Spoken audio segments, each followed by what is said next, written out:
This machine is called a spot welder. What it actually does is take two pieces of sheet metal or any type of metal and weld it together. You must understand that when welding comes apart of something, when metal gets really hot, it expands. And when it goes back together. So that's basically what's happening with the spot welder. The metal is getting really hot, it's expanding, and then all these pieces are interlocking back in together. In this classroom, we have two spot welders. We have a floor model and we have a tabletop model. Basically, the parts are all the same. You have what they call the welding prongs or the welding arms. You have the welding tips, which are two. You have one on the bottom, one on the top.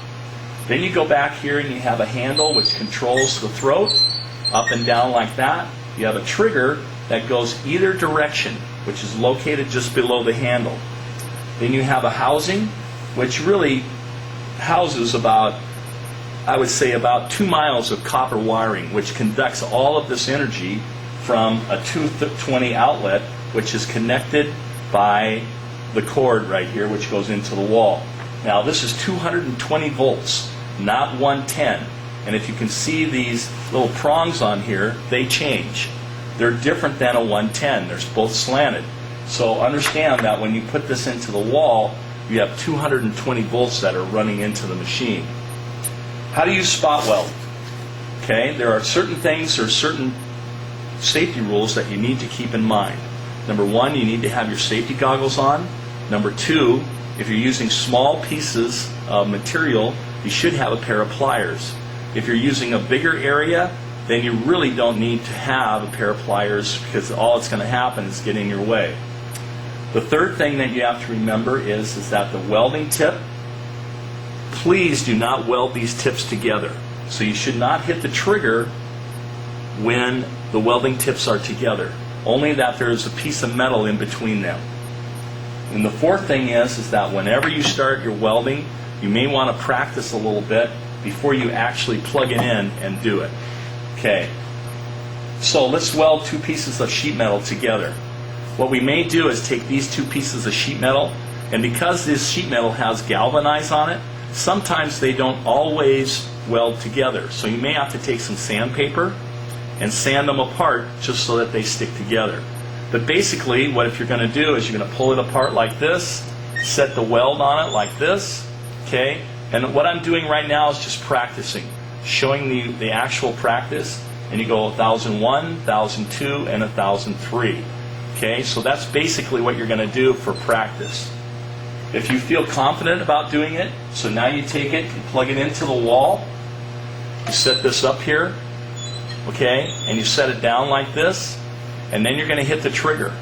Well, there's one thing I forgot to do. Obviously, this cord, or this whole unit right here, is controlled by a power switch, which is located on the wall over by the door that's in the shop room. So basically, you have to turn on that whole power system before the actual item will work.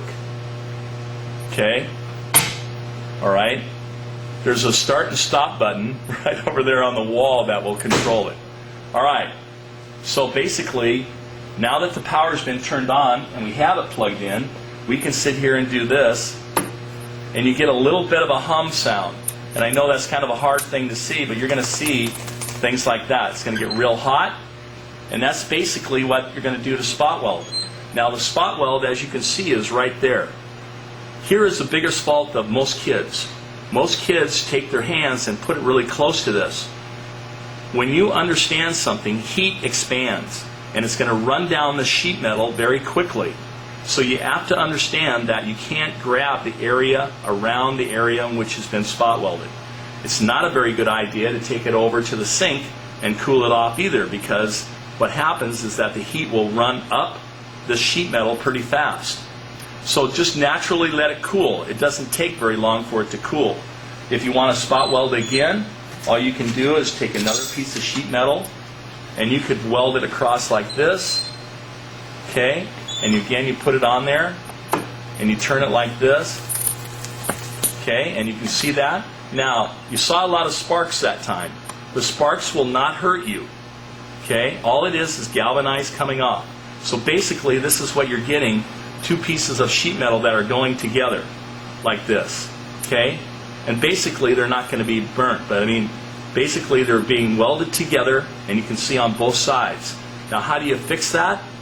When it cools off, you can take either sandpaper to it or a double cut file and just kind of file that area so that it looks a little bit cleaner. When you are done using the spot welder, the first thing that you do is unplug the machine. Okay? Unplug the machine, pick up any items that need to be taken off of the floor, and move on.